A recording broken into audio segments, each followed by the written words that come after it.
Exit at Pro Auto Sports Racing on a track day, and we're going to be interviewing people about their cars. So a little about myself: I'm in the Air Force. I'm a crew chief on A10s, and for side hobbies, I have a '82 Camaro that I like to work on, still getting it built up from the ground up. So, but let's see the other builds and see the cars. Here with Lon, and he's going to tell us about his build here. So we're here at the Tesla racetrack, the Podium Club. And we're going to be learning about Lon's build and what he's got going on. So, Lon, what is this? So it's a 1935 Ford pickup based factory 5 kit that we took some liberties with and turned into a road race car. Wow. Now, what are you powered by here? Is it LS? It's a stroker LS, so Texas speed, short block, Texas speed heads, 383 stroker. Naturally aspirated, so it's got fuel injection, the Holley Sniper system on it. Nice. So it looks like a carburetor, but it's not. We took some time to hide all the wiring and do all that, make it look kind of old school. It's got a TKO 600, 5-speed manual transmission, and a Moser rear axle, straight axle. So. Nice. Now, as far as your suspension here, what all have you done? I see you got some components going on. What all is going on there? Yeah, so it's inboard cantilever front A-arms. So we changed all the springs, got Viking shocks, and then we fabbed up our own front sway bar and stuff like that didn't come from factory. What you're telling me about? Yeah, so they're cantilevers, so they're inboard. Okay. You know, normally a shock would be way out here. So I've never seen an inboard setup. How does that favor you as far as driving? Just a little bit tuned. Okay, nice. This is the sway bar we fabbed up. They don't make anything for this, obviously, so we fabbed that up. Wow, that is sick. Wow. So how long have you had the vehicle, and how much time did it take to get it to be the way you want it, to dial it in the way you want to have it? We're working on it every time we're out here. Okay. So if we're running with the Porsches and the Lambos and the BMWs, that makes me happy because it's just an old truck. And nice. Those guys get surprised when we're out there running the speeds that they are. But that's awesome. We built it in 2020. Yeah. So this is the third year we've had it running, and we do about 4 or 5 track days a year. That's beautiful. Sweet. That's sweet.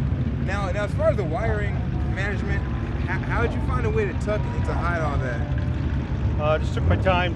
So all the coil packs are hidden under here.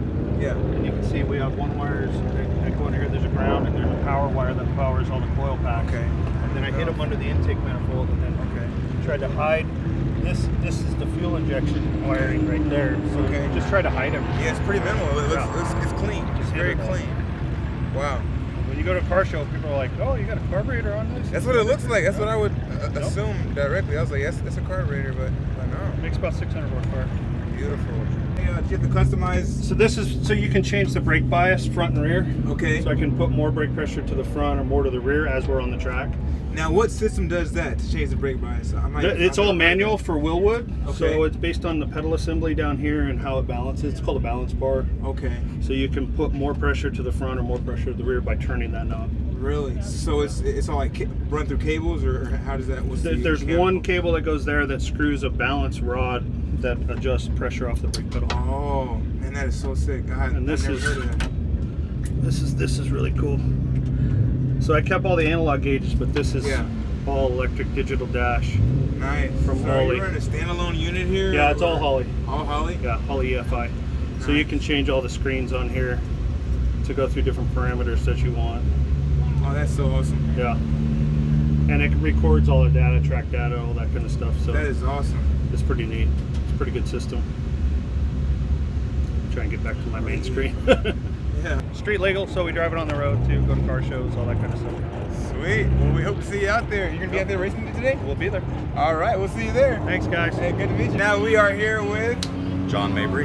John Mabry, and he is the GM of the racetrack. Of the whole racetrack. Yeah. Excuse me. Podium Club at Tesla. Okay, now tell me about yourself and how did you get into this, and how long have you been running this establishment for? So I've been running racetracks for about 20 years, give or take, between drag strips and road courses. Wow. But before that, I was racing cars and motorcycles, so it's always kind of been a passion.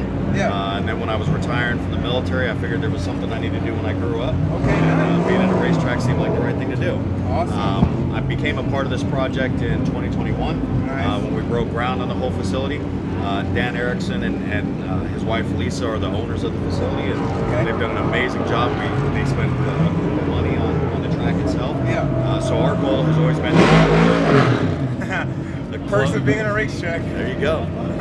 It's always to be a club track Yeah. for members, as well as to have pro racing here. Okay. So we've already been in talks with Podium America, IMSA, Trans Am, Yeah. all those things, because our goal is to get racing back in Arizona and for people to have a good time. Nice. Awesome. Well, how long have you, I'm sorry, I'm just waiting for the engine to shut off here. we're gonna have to edit that out. Okay, so what has been your favorite part of running this establishment? The people. The people? Hands down, the people are the best part. I mean, you get everybody from all walks of life. Yeah. People are coming in and they're always happy. Yeah. You can't be mad when you come to a racetrack. So That's right, it's that's about right. meeting people and making sure that they're having a good time. And just like with us. Yeah. I'm like, hey, you guys having a good time? You're Yeah. like, yeah, absolutely. Awesome. Well, all right. You enjoy the rest of your Thank time. you so much. And Great thank to you meet for you your guys. service. Absolutely. Thank you guys. Yes, sir. Have fun. Let us know what we can do for you. Absolutely. Thank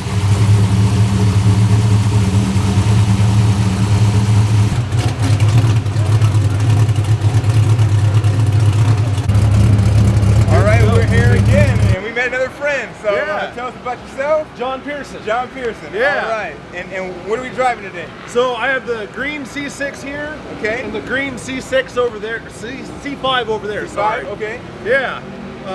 This one we spared no expense. Whatever it needs, it gets. Yeah. About 480 horse.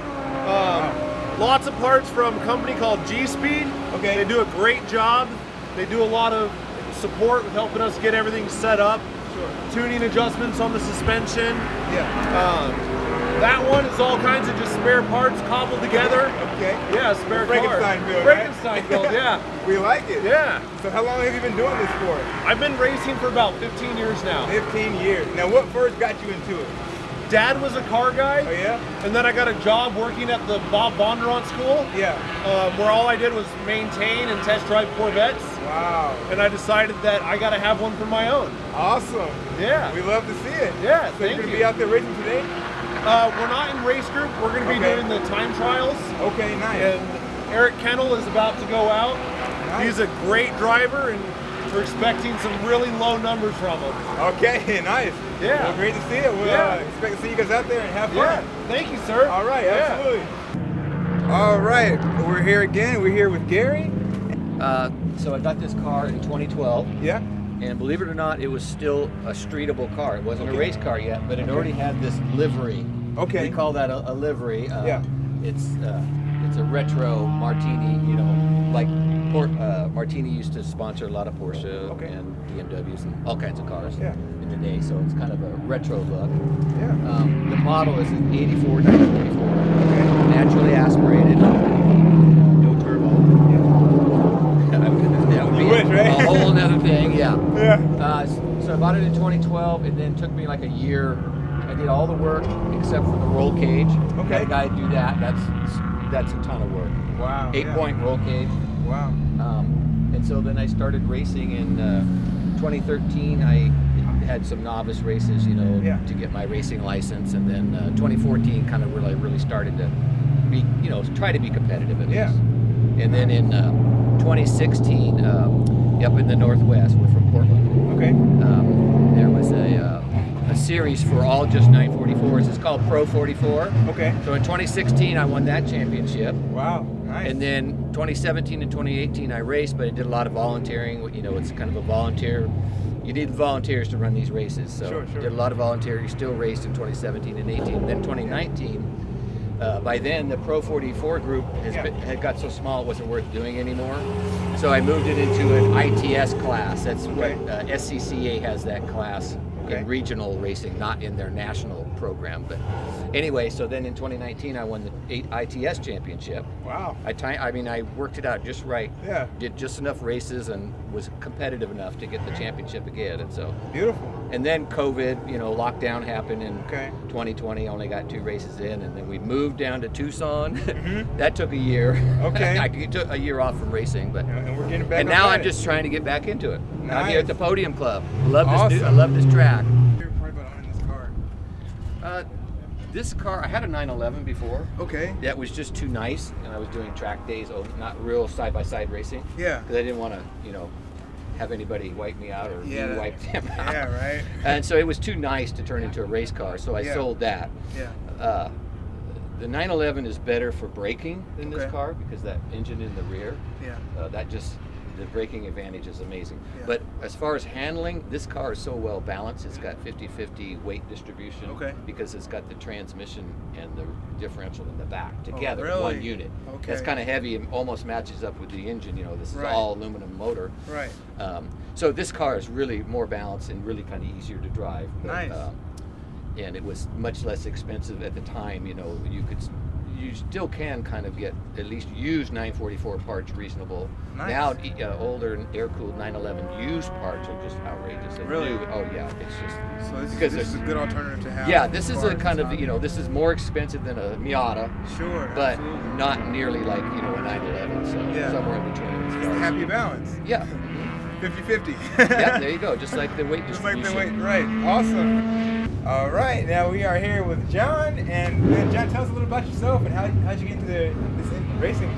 Oh gosh, I started racing back in the 1970s. Wow. I raced BMWs in the IMS RS series. Yeah, Ran SCCA BMWs, 320i, 1600s, yeah.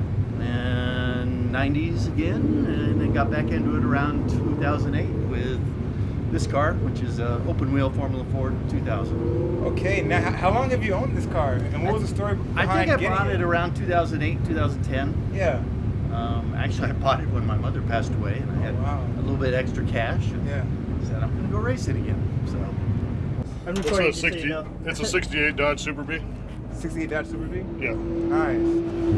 it's a 392 Hemi out of a 2011 Challenger, stroked out to 426 cubic inches. Got a 3.6 Ken Bell supercharger on it. Wow. It's my version of the Elephant, a little cheaper. Yeah. Not much, Nice. So but about 1,000 horsepower. that's awesome. Yeah. And how long have you been building motors and doing stuff like this? It's such impressive work. Probably about 25 years. Just 25 playing with them. years. Yeah. Wow. So you really And I'm found only your 25 too. Look at me. Look at you. You Look look great. Man. So how long have you been in the scene like for racing and such? Probably since I was like about 16. Since you're 16. First car was like a '75 Camaro, but it only had a straight six and had no power. And, Yeah. And it got crappy fuel economy, so Yeah. I tried to blow the motor up and it still wouldn't blow up. Awesome. Well, we love to see it. Thank you All for right, telling thank us you, guys. about this. Yeah. You just got a 82 Camaro. Yeah, I got an 82 Camaro Z28. 82? So Oh, okay, yeah, nice. I just took the I've got a quadrojet carburetor on it. I just took it out. I rebuilt it, and it's still shooting fuel. So we're troubleshooting that. Yeah. I'm looking for a secondary car. I'm looking at buying an Eclipse this weekend, so I can take the pressure off of building that car. You know. What year Eclipse? It's a 95 actually. 95? Oh Yeah. God. Uh-oh. No, my son was Please into tell me. those, and then there was always electrical problems and whatever. Really? Trying to keep them running, but they're Okay. they're nice cars. Okay. If you put the right wrap on it, so it looks like Yeah, that. if you put the right, yeah, you put that right on it. Yeah, the Paul Walker wrap. But LS swapped that thing, man. Yeah. On the Camaro. On the Camaro, you know. On the Camaro, then yeah. You'd be all right. Yeah, I got a 305 in it. It's got like 117,000 miles on it, so I'm gonna run that for a little while. And if I get bored of that, I might throw LS in it. Nice. Nice to meet you guys. Sweet. Good meeting you, sir. All right. We can hear a little bit. You know.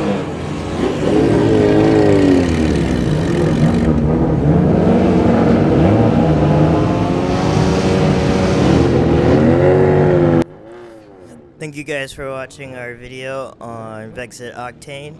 If you're interested in checking out Pro Auto Sports, these are the dates for 2024. If you could like, subscribe, comment, let us know how we could improve and what you like.